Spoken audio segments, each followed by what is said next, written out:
Assalamualaikum warahmatullahi wabarakatuh. Salam sejahtera bagi kita semua. Perkenalkan, nama saya Agi Nugroho Sugiono. Saya adalah CPNS Kemdikbud Angkatan 2 yang saat ini ditempatkan di unit Universitas Airlangga, tepatnya di Fakultas Ilmu Sosial dan Ilmu Politik Universitas Airlangga di Departemen Administrasi Program Studi Ilmu Administrasi Negara. Pada kesempatan kali ini, saya akan mempresentasikan laporan aktualisasi saya yang berjudul Penguatan Ekosistem Pembelajaran Jarak Jauh di Lingkungan Program Studi Sarjana Ilmu Administrasi Negara Universitas Airlangga. Pertama-tama, saya akan menjelaskan mengapa saya memilih topik ini. Semenjak ditetapkannya status SARS-CoV-2 dan penyakit COVID-19 oleh WHO sebagai pandemi, maka hampir seluruh negara di dunia terkena dampaknya. Hal tersebut memaksa berbagai pemerintah untuk menerapkan kebijakan untuk mendatarkan kurva atau flattening the curve. Hal ini kemudian ditindaklanjuti dengan pembatasan fisik dan karantina wilayah di berbagai belahan negara dan juga daerah-daerah yang ada di Indonesia. Efek dari kebijakan untuk penanganan COVID-19 juga terkena sampai di sektor pendidikan, yang mengakibatkan pemerintah melalui Kementerian Pendidikan dan Kebudayaan memutuskan untuk menutup sekolah dan universitas sampai pada waktu yang belum ditentukan, dan pembelajaran yang awalnya harus bertemu di kelas mengajar secara konvensional diganti menjadi pembelajaran secara jarak jauh. Pembelajaran secara jarak jauh pada umumnya dilaksanakan melalui pemanfaatan teknologi yang berbasis internet.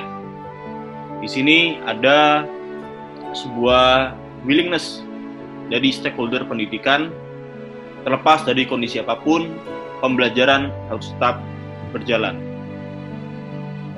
Lalu apa saja menurut para ahli terkait pendidikan jarak jauh yang bisa kira-kira membuat ekosistem PJJ berjalan dengan lancar? Ada beberapa faktor yang bisa dipertimbangkan. Yang pertama, terdapatnya dosen yang unggul, kompetitif, dan adaptif dengan perubahan yang harusnya di masa PJJ ini atau pembelajaran jarak jauh memiliki kemampuan literasi teknologi yang baik. Literasi teknologi yang baik ini meliputi kemampuan untuk menggunakan perangkat lunak, kemampuan untuk mengoperasikan aplikasi, dan juga kemampuan untuk mengantarkan layanan pendidikan lewat layanan daring. Kemudian tentunya pembelajaran jarak jauh yang dilaksanakan dengan media teknologi berbasis internet pastilah bergantung pada infrastruktur teknologi informasi dan komunikasi yang mutakhir, yang mana tentunya saat ini hampir sekitar 50-60% penduduk Indonesia sudah merasakan internet. Walaupun tidak bisa dipungkiri, masih banyak saudara-saudara kita di sana yang masih kesulitan terkait baik itu akses kepada teknologinya maupun akses terhadap jaringannya.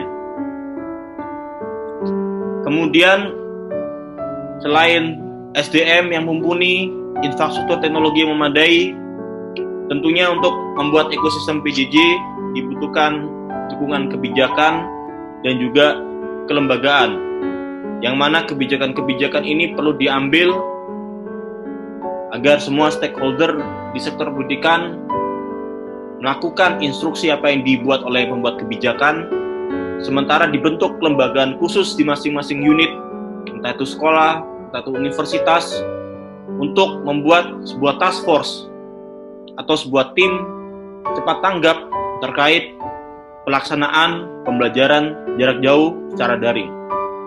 Hal ini mudah-mudahan bisa membuat ekosistem PJJ menjadi optimal. Lalu bagaimana proses PJJ di lembaga saya di Universitas Airlangga? Kebetulan di universitas kami PJJ di bawah koordinasi sebuah lembaga yang bernama Pusat Inovasi Pembelajaran dan Sertifikasi. Rektor kami membuat kebijakan setelah pandemi COVID-19 ini berlaku. Kebijakan tersebut antara lain mengganti seluruh perkuliahan pasca UTS yang dilaksanakan secara jarak jauh hingga sampai akhir semester.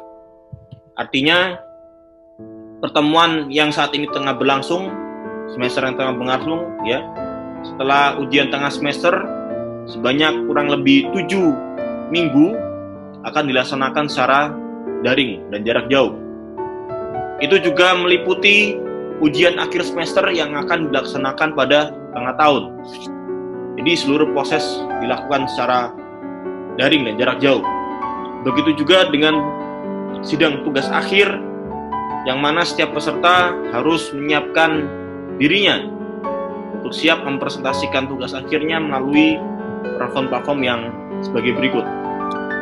Yang pertama, Universitas Airlangga berlangganan sebuah sistem manajemen pembelajaran SMP atau Learning Management System Moodle. Yang kedua, Universitas Airlangga berlangganan aplikasi telekonferensi multi orang yang bernama Zoom. Dari Moodle, Universitas Airlangga menciptakan sebuah entitas daring yang bernama SMT Aula atau Sistem Manajemen Pembelajaran Aula yang merupakan singkatan dari Airlangga University Learning Application. Di sini ada beberapa fitur-fitur yang bisa digunakan dalam pembelajaran, antara lain kelas virtual, diseminasi pengunggahan konten pembelajaran secara daring yang menggunakan komputasi awan, kuis dan penugasan interaktif, forum diskusi daring, ujian daring, yang mana juga didukung oleh pencatatan otomatis log aktivitas belajar, manajemen file, dan juga absensi.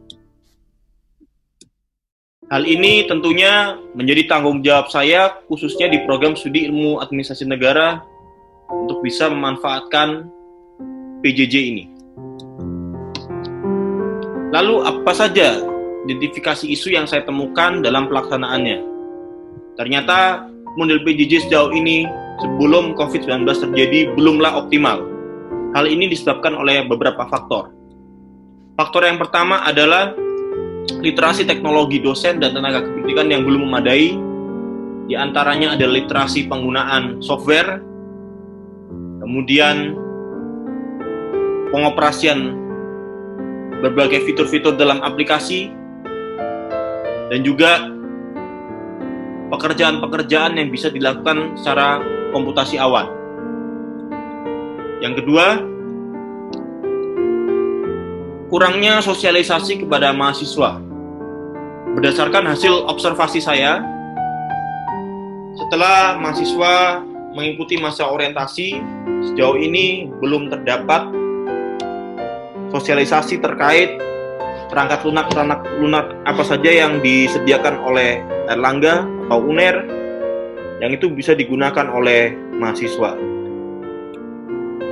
Yang ketiga, belum diaturnya prosedur operasional standar atau POS atau Standard Operation Procedure terkait PJJ di lingkungan fakultas saya, Fakultas Ilmu Sosial dan Ilmu Politik Universitas Airlangga.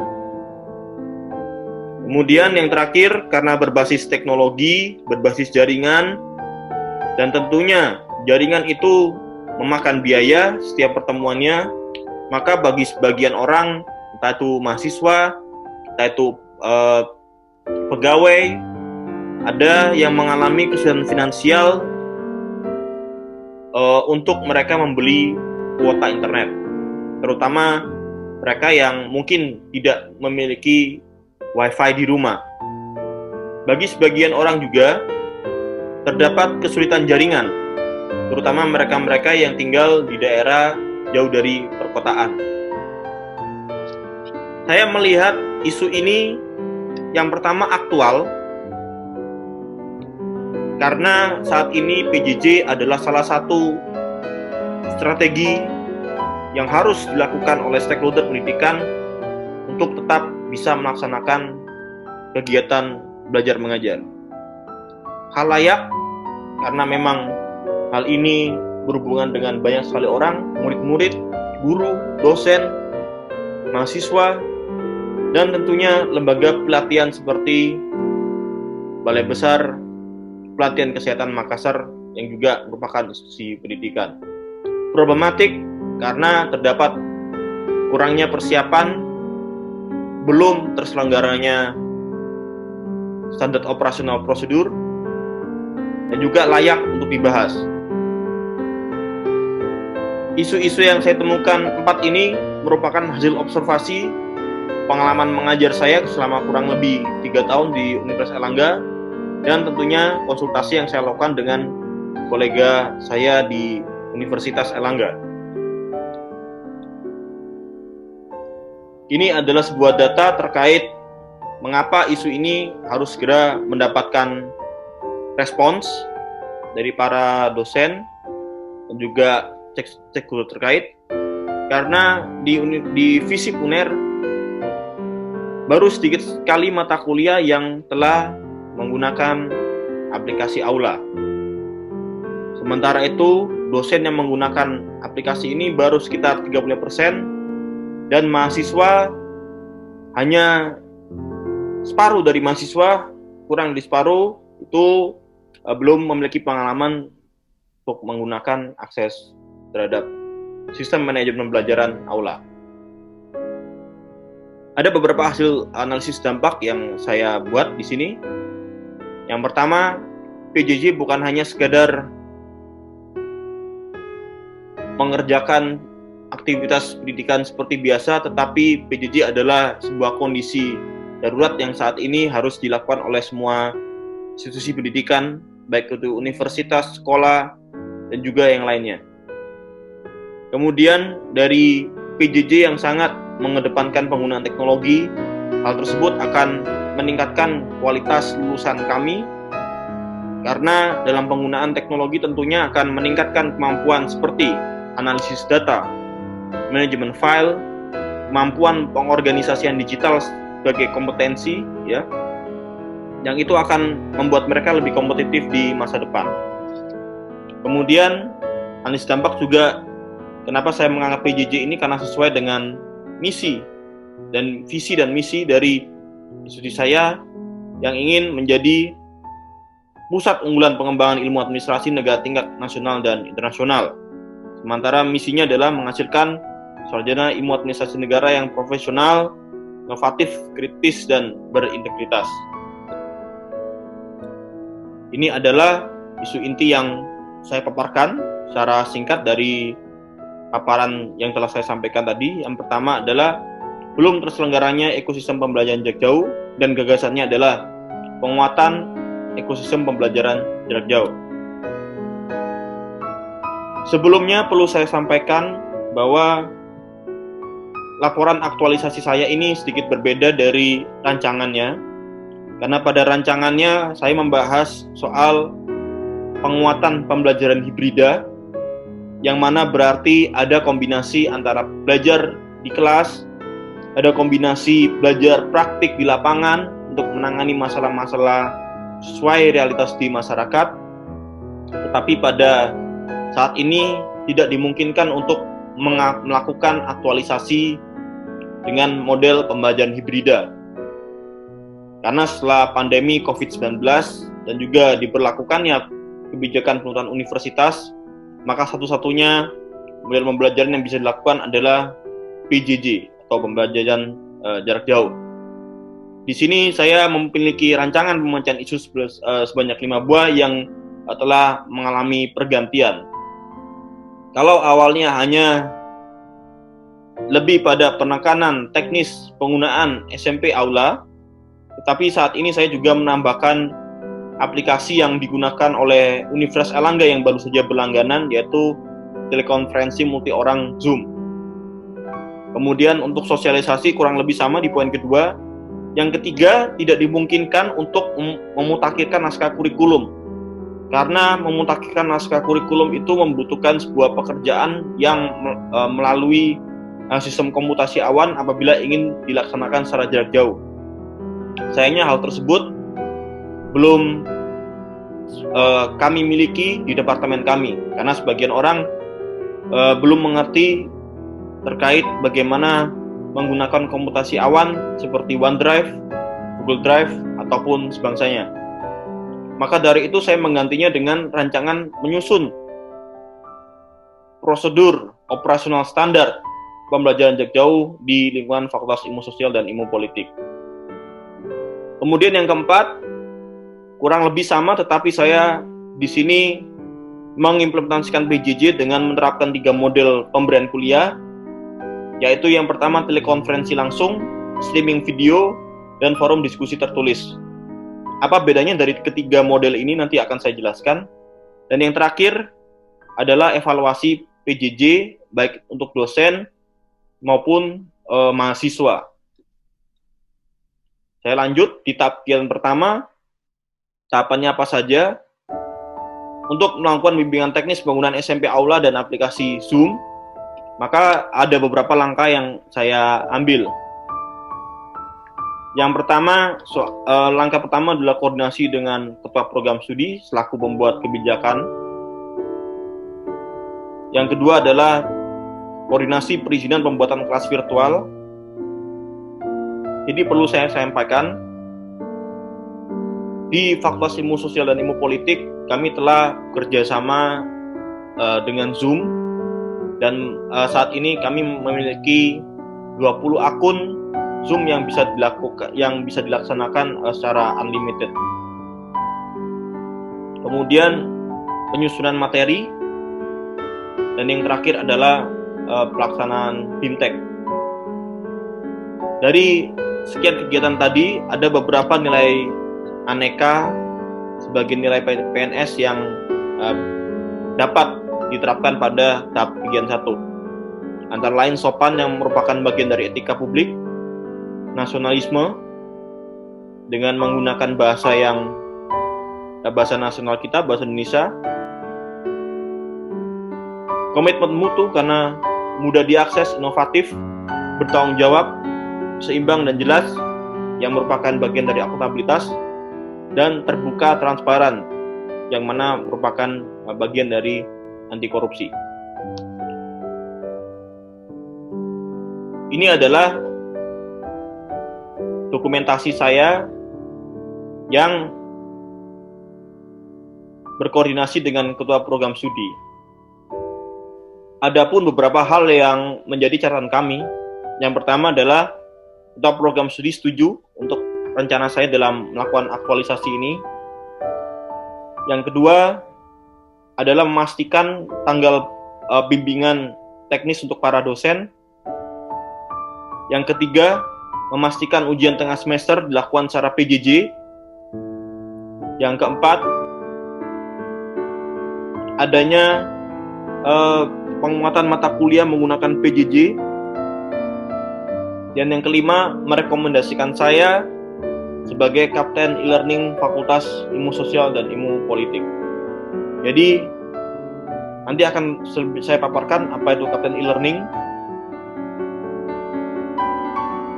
Dan yang terakhir adalah menugaskan saya untuk membuat bimbingan teknis yang bisa diakses berkali-kali. Jadi bisa diakses lebih dari sekali.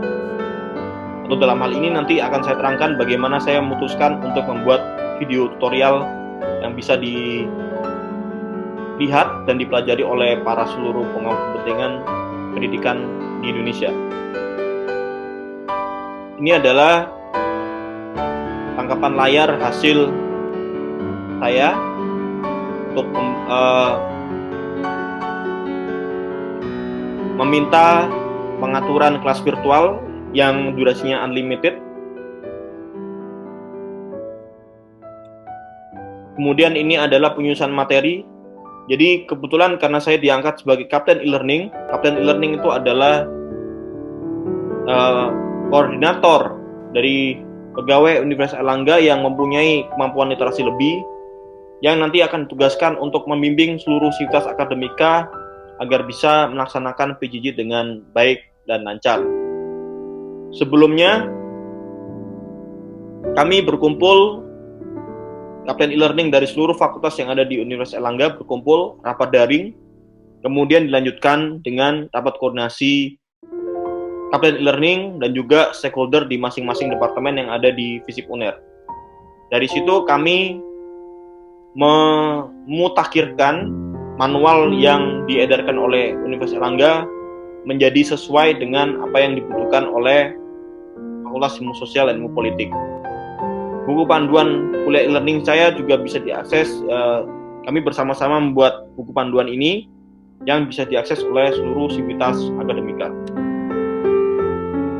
Kemudian selain buku panduan, seperti yang saya sampaikan tadi, untuk bisa membuat para dosen kita lebih mengerti para mahasiswa, khususnya mereka yang mungkin imigran digital, maka saya membuat video tutorial yang saya unggah ke YouTube. Ini adalah salah satu video tutorial yang saya bagi ke rekan-rekan di kampus, dan video ini hingga pada tanggal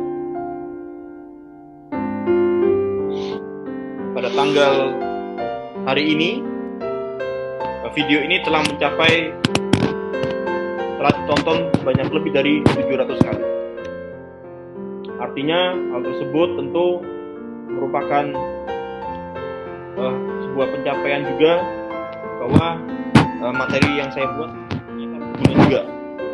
Sementara saya melihat statistik di kanal YouTube saya, video-video tutorial yang saya buat, baik itu video tutorial untuk penggunaan Aula, penggunaan Zoom, dan juga materi kuliah yang saya sampaikan, telah dilihat sebanyak lebih dari 1.600 kali dalam waktu 28 hari terakhir. Kemudian ini adalah pelaksanaan BIMTEK. Foto di atas adalah dokumentasi ketika kami melaksanakan BIMTEK di tingkat departemen, yang mana diikuti oleh hampir semua dosen. Sementara bagi mereka yang masih kesulitan untuk mengikuti BIMTEK saya juga melakukan BIMTEK secara one-on-one atau satu persatu, yang mana memungkinkan peserta BIMTEK, para dosen, untuk langsung praktik penggunaan aplikasi.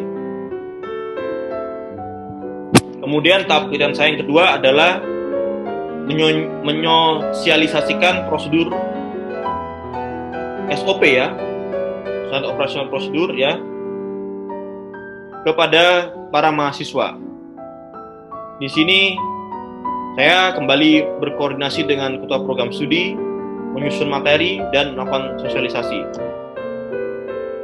Untuk keterkaitan aneka, karena sifatnya juga lebih mirip BIMTEK seperti kegiatan pertama, maka nilai anekanya juga sama, sopan, terwujud, mudah diakses, inovatif, bertanggung jawab, adil, seimbang, jelas, yang mana merupakan bagian dari aneka.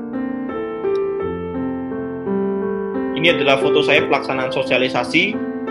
Waktu itu ketika saya sampai di Surabaya setelah mendapatkan pendidikan di BPPK, saya masih ada kesempatan selama 1 minggu sebelum lockdown kampus, dan saya sempat untuk memberikan sosialisasi kepada mahasiswa.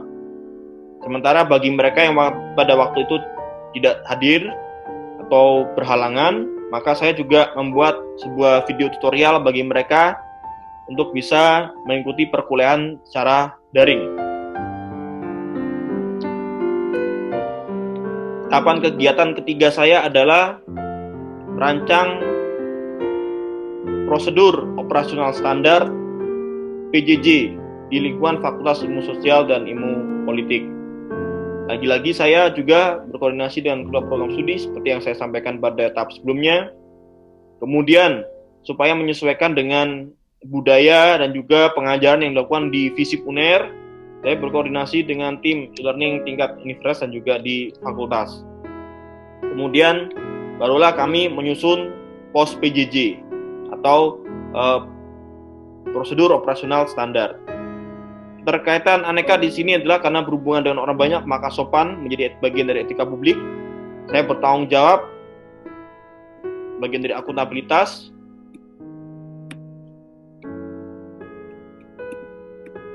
Kemudian profesional, kredibel, dan integritas. Ya.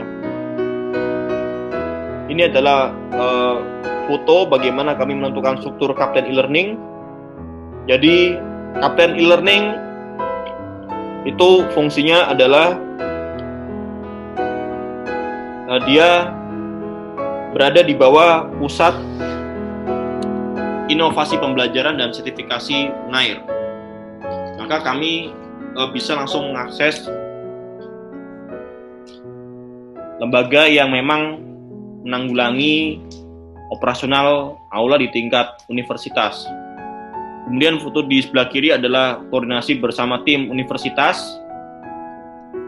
Dan foto di sebelah kanan adalah foto ketika kami menyesuaikan apa yang disampaikan pada kebijakan di level universitas untuk bisa disampaikan dan diterima di FISIP UNER. Ini adalah buku panduan yang saya sampaikan tadi. Ada beberapa hal yang diatur pada prosedur operasional standar kami. Yang pertama tentunya adalah mekanisme penyelenggaraan kelas virtual secara teknis. Kami membuat buku panduan ini dan juga video-video yang bisa didistribusikan ke dosen dan mahasiswa seluruh FISIP UNER. Yang kedua adalah pengaturan terkait etika publik di ruang siber. Jadi walaupun berkuliah secara jarak jauh, kami mengharapkan juga seluruh komponen sivitas akademika untuk tetap berpakaian sopan, menjaga attitude dengan baik di depan kamera ketika melaksanakan kuliah daring. Mekanisme ujian yang akan diselenggarakan kira-kira tengah tahun, dan juga mekanisme sidang skripsi, tesis, dan juga disertasi. Kemudian tahap kegiatan saya yang keempat adalah mengimplementasikan PJJ, ujian daring di mata kuliah teori bangunan, teknik jurusan dengan 3 model pemberian kuliah.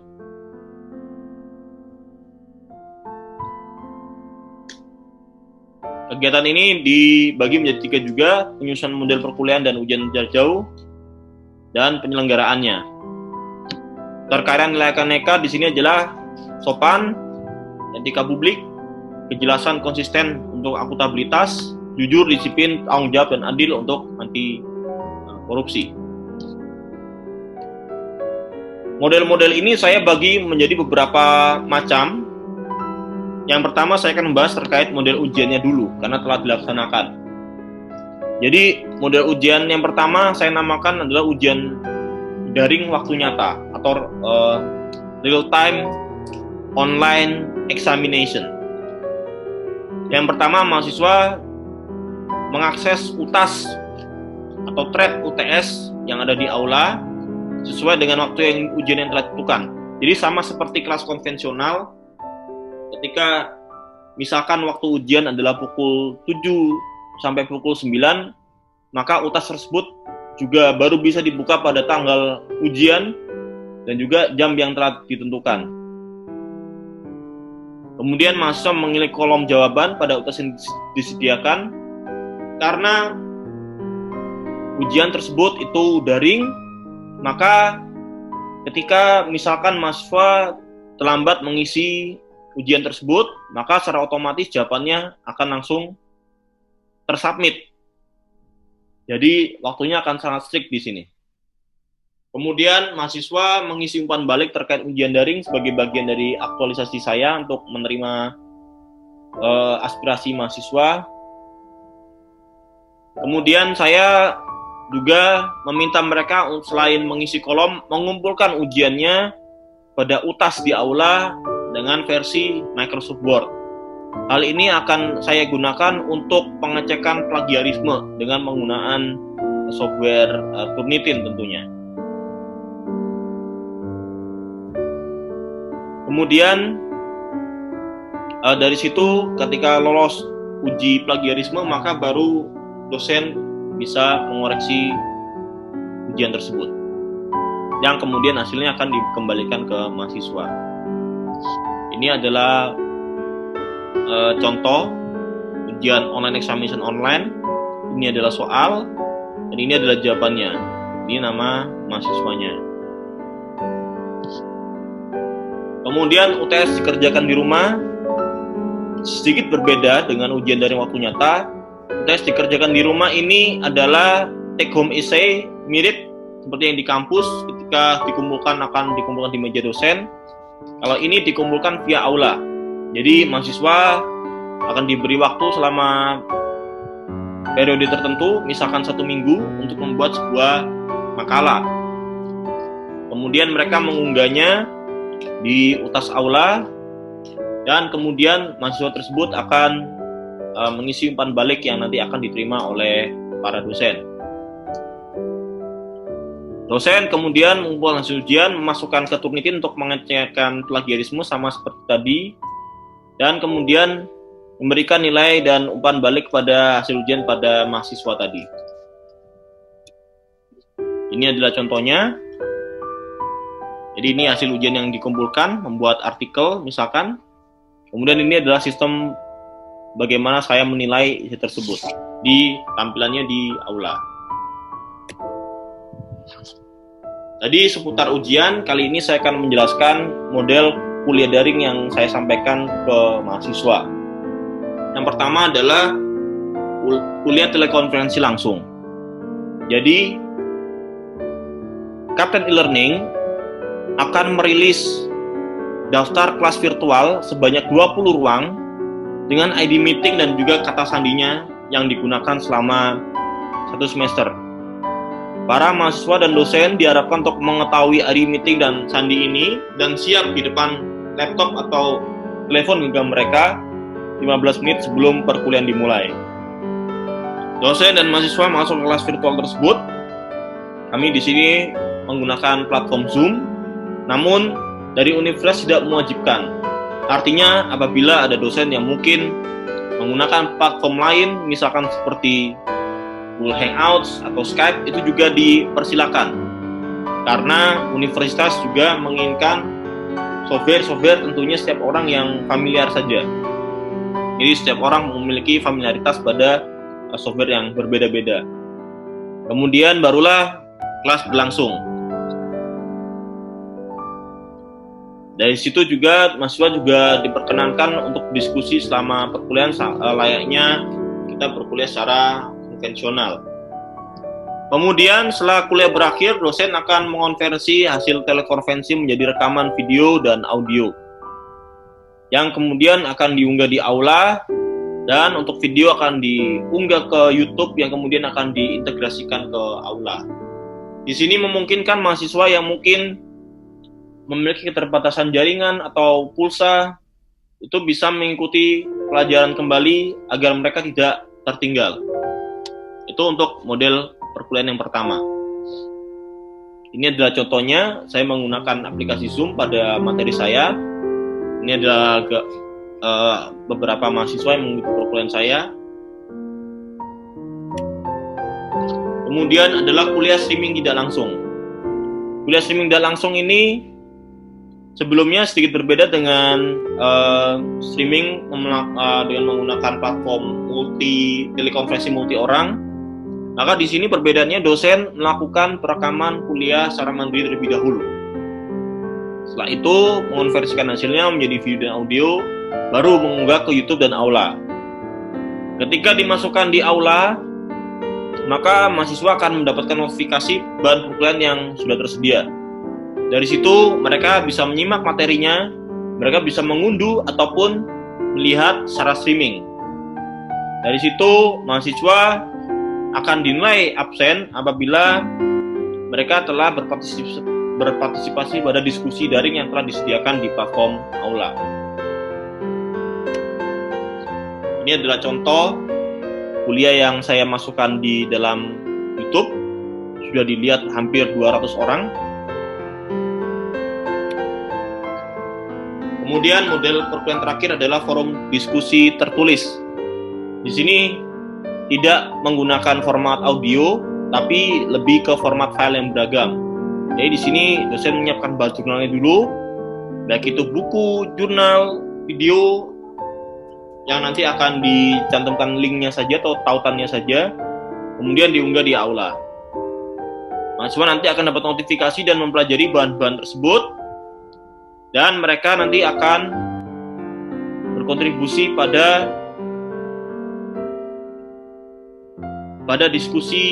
forum diskusi yang telah disediakan oleh para dosen di aula. Itu adalah contoh yang ketiga. Ini adalah forum diskusi daring yang saya selenggarakan di aula, dan ada beberapa mahasiswa yang telah mengisinya. Kemudian tahap kegiatan yang kelima adalah mengevaluasi PJJ dan ujian daring di mata kuliah teori bangunan, teknik mesin 5, dan bandingan administrasi negara. Jadi saya menggunakan 3 mata kuliah untuk dilaporkan pada aktualisasi ini. Adapun tahap kegiatannya adalah penyelenggaraan tes awal, pengamatan hasil tes awal, dan juga penyelenggaraan umpan balik baik untuk mahasiswa dan juga dosen. Untuk mahasiswa saya menggunakan tes awal, sedangkan untuk para dosen saya menggunakan observasi. Adapun nilai aneka di sini adalah jujur, disiplin, tanggung jawab, dan adil yang merupakan bagian dari anti korupsi. Ini adalah beberapa hasil tes awal bagi mahasiswa. Jadi saya mendapatkan kurang lebih 250 responden, yang mana di sini ternyata sebelum terjadinya pandemi, rata-rata dari mereka hanya 2-3 mata kuliah saja yang terdapat aktivitas perkuliahan daring atau studi jarak jauh. Sementara banyak dari mereka yang belum pernah memiliki pengalaman kuliah daring di sini. Dan di sini banyak juga yang belum pernah memiliki pengalaman mendapatkan tugas secara daring. Di sini juga ternyata masih sedikit mahasiswa yang pernah mengikuti ujian daring. Sementara untuk para dosen, jadi kami ini di departemen saya ada 15 orang staf pengajar. Di sini sebelum BIMTEK, persentase dosen yang pernah menjalankan kuliah daring itu hanya 2 orang, termasuk saya. Jadi saya hanya punya 1 kolega. Sisanya mereka belum pernah menjalankan kuliah secara daring. Kemudian dari 13 orang tadi juga belum bisa untuk menyelenggarakan kuliah daring dengan telekonferensi video maupun dengan sistem manajemen pembelajaran aula. Ini adalah tindak lanjut tes awal bagi mahasiswa setelah saya wajibkan untuk bisa belajar penggunaan aula. Maka di sini ketika saya menyelenggarakan ujian tengah semester, partisipasi telah mencapai 100%. Begitupun juga tugas dan juga absen kuliah yang dilakukan setiap minggunya. Sementara bagi para dosen, persentase dosen yang pernah menjalankan kuliah daring yang awalnya hanya 2 orang menjadi 14 orang. Sisa satu dosen yang belum, karena 1 orang tersebut sedang sakit keras dan beristirahat untuk waktu yang sampai tidak ditentukan. Sementara untuk penyelenggaraan konferensi video belum bisa secara normal, kurang lebih sekitar 5 orang. Maka dari itu saya menyiasatinya dengan pembimbingan satu persatu atau one-on-one yang saya jelaskan tadi. Kemudian sesudah BIMTEK, dosen yang bisa menyelenggarakan daring secara aula juga bertambah menjadi 13 orang, sisa 2 orang. 2 orang yang 1 orang yang sakit tadi, kemudian 1 orang yang berstatus dosen luar biasa yang belum memiliki akses karena kendala administrasi. Ini adalah penyelenggaraan umpan balik. Di sini saya mungkin bisa dilihat untuk UTS mahasiswa sangat puas karena UTS ini cukup efektif bagi mereka. Mereka tidak harus ke kampus dan bisa mengerjakan dari mana saja.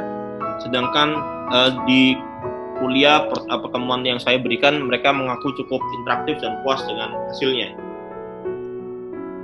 Sementara ini adalah beberapa testimoni dosen yang mengikuti bimbingan teknis bersama saya, yang alhamdulillah mereka kini sudah bisa untuk mengoperasikan aula dan juga Zoom. Terakhir, ini adalah saran kebijakan dari saya setelah mengalami aktualisasi ini. Yang pertama adalah mereduksi biaya operasional proses pembelajaran jarak jauh semaksimal mungkin. Hal ini karena tidak semua orang, baik dosen, mahasiswa ataupun pegawai lainnya itu memiliki akses wifi di rumah ataupun jaringan. Oleh karena itu, kuliah harus dilakukan secara variatif dan tidak harus kaku pada satu model saja. Artinya, misalkan tidak mengikuti telekonferensi langsung, dosen menyediakan rekaman kuliah yang kapasitas filenya itu tentu lebih kecil daripada video. Nah, di sini mereduksi biaya operasional pembelajaran jarak jauh itu bisa dilakukan dengan pemberian materi-materi yang sifatnya hemat kuota. Kemudian mempertahankan pembelajaran yang berfokus pada kebutuhan peserta didik. Di sini mahasiswa harus juga komunikatif, begitupun juga dengan dosennya terkait kebutuhan-kebutuhan mereka, terutama bagi mereka-mereka yang menghadapi ujian, ada tugas. Jadi penyesuaian perkuliahan, penyelesaian tugas maupun UTS harus dilakukan dengan lebih fleksibel, karena di kondisi seperti ini tentu mekanisme pemberian layanan pendidikan tidak bisa seideal seperti biasanya. Yang ketiga, menguatkan kelembagaan dan melakukan komunikasi yang intensif antara pengajar dan peserta didik untuk memastikan kendala belajar dapat disampaikan dan diatasi dengan baik.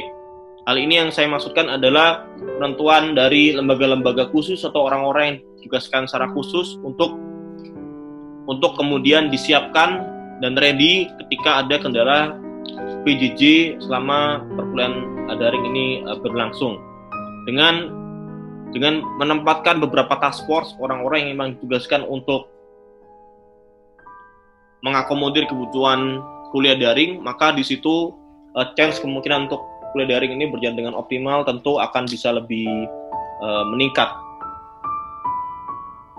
Sekian dari situ presentasi saya, semoga aktualisasi ini memberikan makna dan juga mungkin hal-hal yang berguna bagi kita semua, dan tentunya kita semua berharap agar kondisi pandemi ini cepat berakhir. Akhir kata, turuti kebijakan pemerintah, turuti semua imbauan dari para aparat agar kita senantiasa untuk bekerja, belajar, dan juga beribadah dari rumah. Akhir kata, Assalamualaikum warahmatullahi wabarakatuh, salam sejahtera, dan salam physical distancing.